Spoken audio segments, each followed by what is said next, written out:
4.1 है ना। Question number कितना है? 2 है। आराम से ध्यान से सुनो क्वेश्चन क्या कह रहा है, ठीक है।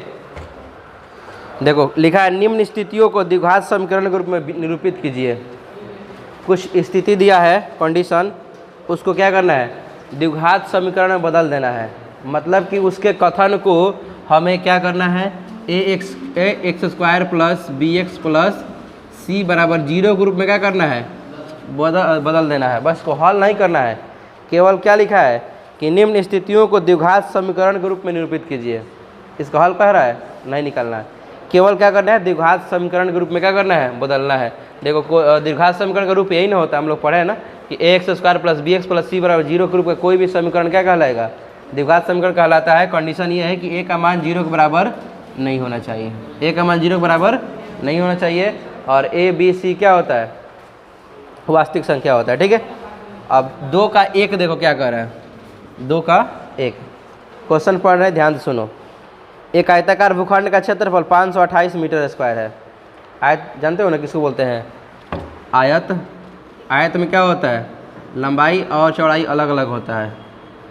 आमने सामने भुजा की लंबाई क्या होता है? बराबर होता है। इसलिए मान लो आयत हो गया ए बी सी और क्या हो गया? डी। ये आयत हो गया। तो ए बी और सी डी क्या कहलाएगा? इसका लंबाई, और ए डी और बी सी का कहलाएगा? चौड़ाई। मतलब ये दोनों लंबाई कहलाएगा और ये दोनों क्या कहलाएगा? चौड़ाई कहलाएगा, ठीक है। क्वेश्चन में क्या लिखा है कि एक आयताकार भूखंड का क्षेत्रफल 528 मीटर स्क्वायर है। इसका टोटली क्षेत्रफल कितना दिया है? क्षेत्रफल दिया है टोटली कितना? 528 मीटर स्क्वायर है, ठीक है। और पता है आयत का क्षेत्रफल क्या होता है? आयत का क्षेत्रफल क्या होता है? लंबाई गुने चौड़ाई। आयत का क्षेत्रफल क्या होता है? लंबाई गुने चौड़ाई। और यही ना लंबाई गुने चौड़ाई का आंसर दिया है 528। क्षेत्रफल यानी क्या? क्षेत्रफल दिया है, क्षेत्रफल का मतलब क्या? लंबाई गुने चौड़ाई। कि लंबाई को चौड़ाई में गुना करोगे तो आंसर कितना आएगा? 528 मीटर स्क्वायर आएगा। लंबाई को और चौड़ाई को गुना करेंगे कितना आएगा? 528 मीटर स्क्वायर आएगा। और अब जितना इसमें लंबाई दिया हो चौड़ाई दिया हो, देखो आगे क्या पढ़ना है। क्षेत्र की लंबाई मीटरों में चौड़ाई के दुगुने से 1 अधिक है। चौड़ाई के दुगुना से 1 अधिक है। चौड़ाई के दुगुने से 1 अधिक है। चौड़ाई को क्या लिखा है? चौड़ाई के दुगुने से 1 अधिक है। क्या लिखा है? चौड़ाई के 2 गुने से 1 अधिक है। कितना अधिक है? तो 1 अधिक है। अब देखो रिलेशन किसके किसके बीच दिया है, तो लिखा है कि लंबाई चौड़ाई के दुगुने से 1 अधिक है। मतलब लंबाई का चौड़ाई से रिलेशन से क्या रिलेशन है? तो लंबाई का रिलेशन है कि लंबाई जो है, ये लंबाई जो है, लंबाई यह जो है तो चौड़ाई के दुगुना से 1 अधिक है। लंबाई चौड़ाई का तो मान दिया नहीं है, लंबाई का मान दिया है कि जितना चौड़ाई होगा उसके दुगुना से 1 अधिक करोगे तो क्या मिलेगा? लंबाई मिलेगा, ठीक है। तो क्या करेंगे? चौड़ाई को अपने से कोई कुछ मान लेंगे। क्या मान लेंगे? x मान लो। माना कि चौड़ाई कितना है? x मीटर है। क्या लिखेंगे? माना कि आयताकार भूखंड का चौड़ाई कितना है? x है। माना कि आयताकार भूखंड दिया है ना, आयताकार भूखंड का चौड़ाई कितना दिया मान लिया है, तो x मीटर है। कितना है? x मीटर, ठीक है। तो लंबाई क्या निकाल लोगे? तो लंबाई हो जाएगा, यहाँ देखो क्या कर रहा है, चौड़ाई के दुगुना। अगर मान लो चौड़ाई 10 होगा तो दुगुना कितना होगा? 20 होगा। और दुगुना से 1 अधिक कितना होगा? एक दुगुना से 1 अधिक कितना होगा? 10 दूनी 20 है 21। अगर चौड़ाई कितना x है तो चौड़ाई का दुगुना कितना? चौड़ाई अगर x है तो चौड़ाई का दुगुना कितना होगा? 2x होगा। तो चौड़ाई कितना पहले देखो, चौड़ाई के दुगुना, तो चौड़ाई क्या मान लिए? x मान लिए ना। तो इसके 2 गुना करोगे तो क्या मिलेगा? 2x। और फिर कह रहा है 1 अधिक है। कितना अधिक है? 1 अधिक है तो प्लस की माइनस? प्लस होगा ना। तो लंबाई कितना मिल गया? 2x + 1 metre. कितना मिल गया? 2x + 1 metre. समझ में आया? x कहाँ से आया है और 2x + 1 कहाँ से आया? समझ में आया? जब भी क्वेश्चन दिया, ऐसा क्वेश्चन देगा तो रिलेशन दिया रहता है।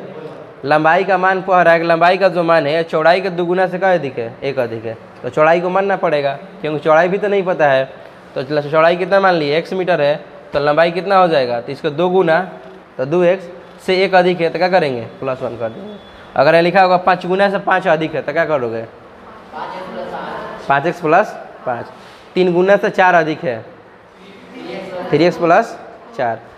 2 गुना से 3 अधिक है, 2x प्लस क्या हो जाएगा 3। 2 गुना से 1 अधिक है, 2x + 1। अब आ जाओगे प्रश्नानुसार, यानी प्रश्न से। क्षेत्रफल कितना दिया है, क्षेत्रफल दिया है 528 मीटर स्क्वायर। कितना दिया है, 528 मीटर स्क्वायर, ठीक है। और ये क्षेत्रफल का फॉर्मूला क्या होता है, क्या कर रहे हो, अच्छा कोई बात नहीं है, बाद में इसको क्या करना, मीटर में इंडिकेट करना। लंबाई गुने क्या हो जाएगा, चौड़ाई का मान कितना दिया, 528 लिखेंगे, बाद में आंसर में क्या करेंगे, उसको चेंज कर लेंगे, ठीक है। लंबाई का मान कितना है, 2x + 1, और गुना न करना है, चौड़ाई कितना है, x = 528। गुना करो, इसमें इससे गुना करो तो क्या मिलेगा, 2x², अब प्लस इसमें इससे गुना करो तो क्या मिलेगा, x, अब बराबर में कितना है 528। तो ये हो जाएगा 2x² + x, ये प्लस में रहेगा तो अब बराबर में कितना हो जाएगा, 0। ये आ गया द्विघात समीकरण ग्रुप में। देखो तो इसी को क्या करना है, आंसर लाना था, यही आंसर लाना था, यही क्या हो जाएगा, आंसर हो जाएगा। कितना है हमारे, दोनों बनना, अब बन जाएगा नहीं तुलो से। देखो क्या लिखा, 2 क्रमागत धनात्मक पूर्णांकों का गुणनफल 306 है। 2 धनात्मक पूर्णांकों का गुणनफल कितना है, 300। हाँ वही ना बात है, क्रमागत का मतलब क्या होता है, एक के बाद दूसरा। जैसे गिनती हम लोग पढ़ते हैं ना, 1 2 3 4 5 6 7 8 9 10, तो 1 के बाद क्या आ रहा है, 2 आएगा, 2 के बाद क्या आएगा, 3 आएगा, 3 के बाद क्या आएगा, 4 आएगा। तो क्रमागत पूछेगा तो क्या करोगे, 1 बढ़ाकर लिखेंगे, ठीक है। जैसे क्रमागत अगर मान लो ये क्रमागत हम लिख रहे हैं, ठीक है, तो क्रमागत अगर देगा तो पहला अगर x होगा, दूसरा कितना होगा, x + 1। क्रमागत धनात्मक पूर्णांक, क्रमागत धनात्मक पूर्णांक, ठीक है, समझ लो बढ़िया से। अगर देगा क्रमागत विषम धनात्मक पूर्णांक, विषम धनात्मक पूर्णांक, तब क्या करोगे, तो पहले वाले को x मानोगे या दूसरे वाले का मानोगे, x + 2। या 1 1 के बाद 3 आएगा ना, तो 1 में 3 जोड़ो, 1 में 2 जोड़ोगे तभी ना 3 आएगा, ठीक है। अगर उसी प्रकार पूछे क्या, क्रमागत सम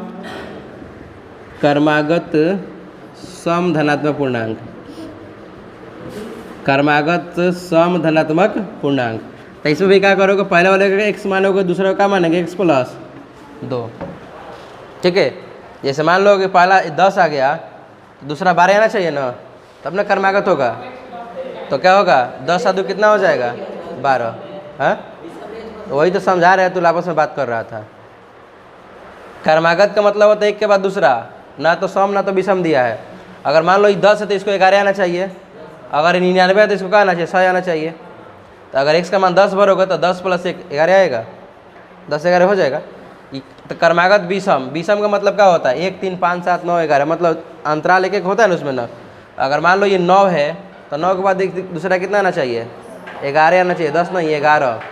तो 9 + 2 जोड़ोगे तो 11 होगा, आ जाएगा। अगर यहाँ मान लो कि 51 लिए हैं तो यहाँ कितना आना चाहिए, 53 आना चाहिए ना। तो यहाँ 51 लिखोगे तो 51 + 2 कितना हो जाएगा, 53 होगा। और उसी प्रकार ये सम लोगे तो सम का मतलब क्या होता है, 2 4 6 8 10 12 14 ही ना होता है, 100 फिर 2 क्या हो गया, 102 104, ठीक है। तो यहाँ x का मान अगर मान लो 10 ले लेते हैं तो यहाँ वाला आंसर कितना आना चाहिए, 12 आना चाहिए ना। तो 10 + 2 कितना आ जाएगा, 12 आ जाएगा। तो यह याद रखना है, क्रमागत धनात्मक पूर्णांक कहेगा ना क्वेश्चन में, तो क्या मानेंगे, x x + 1 x + 2 x + 3। अगर क्रमागत विषम पूर्णांक कहेगा तो x x + 2 x + 4 x + 6 x + 8, ठीक है। क्रमागत सम भी पूछेगा तो वही होगा, ठीक है। क्वेश्चन में क्या दिया है, 2 क्रमागत धनात्मक पूर्णांक का गुणनफल 306 है। तो मान लेंगे कि माना कि 2 क्रमागत धनात्मक पूर्णांक कौन कौन है। तो धनात्मक पूर्णांक क्रमशः क्रमशः कितना है x तथा क्या है x प्लस 1 है। यहाँ सम विषम की बात नहीं किया है, ठीक है। अब लिखोगे प्रश्न से, किससे? प्रश्न से दोनों का गुणनफल कितना दिया है? 306। तो गुना करोगे, पहला क्या x है ना, तो x गुने दूसरा क्या लिखोगे? x plus 1। दोनों को गुना कर देना है और रिजल्ट कितना लाना है? 306 लाना है, ठीक है। हल करो, x में x से गुना करोगे तो क्या होगा? x स्क्वायर, और x में x से गुना करोगे तो x बराबर कितना? 306। यानी कितना हो जाएगा? ये x स्क्वायर प्लस x, ये प्लस में रहेगा तो माइनस में 306 बराबर क्या हो जाएगा? 0। माँ बड़ी है कि रोहन बड़ा है? हाँ बड़ी है। रोहन की माँ उससे 26 वर्ष बड़ी है। उनकी आयु, बात मत करो, उनकी आयु का गुणनफल अब से 3 वर्ष बाद 360 हो जाएगा, ठीक है। तो क्या लिखोगे? माना कि रोहन की आयु कितना है? रोहन की वर्तमान आयु, रोहन की क्या लिखोगे? वर्तमान आयु कितना है? x वर्ष है, ठीक है। और माँ की वर्तमान आयु कितना हो जाएगा? माँ की वर्तमान आयु कितना हो जाएगा? तो माँ उससे 26 वर्ष बड़ी है, तो क्या लिखोगे? x प्लस 26, ठीक है। प्रश्न से क्या लिखा है लाइन में देखो, अब से 3 वर्ष बाद, अब से कितना वर्ष बाद? 3 वर्ष बाद। अब से 3 वर्ष बाद, तो अभी रोहन कितना वर्ष का है? x वर्ष का है। तो अब से 3 वर्ष बाद कितना हो जाएगा? x प्लस 3 होगा। और अभी माँ का उम्र x प्लस 26 है, तो अब से 3 वर्ष बाद कितना हो जाएगा? 3 जोड़ोगे ना। और लिखा है दोनों को गुणनफल कितना दिया है? 360। कितना दिया है? 360। हल करेंगे तो कितना आ जाएगा यार? x plus 1, sorry x plus 3 और x प्लस कितना आ जाएगा? 29 बराबर 360। गुना करो, x में x से गुना करोगे तो क्या हो जाएगा? x स्क्वायर, और x में 29 से गुना करोगे तो क्या हो जाएगा? 29x, और प्लस 3 में x से गुना करोगे तो, और 29 यहाँ कितना होता है?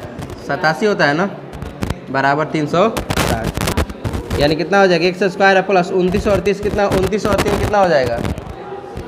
29 और 3 कितना हो जाएगा? 32। क्या लिखोगे?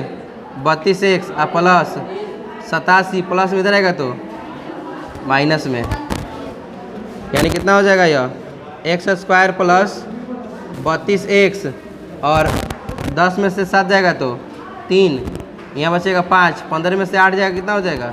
7, यहाँ 200 कितना आ जाएगा? 73 बराबर 0। यही क्या हो गया?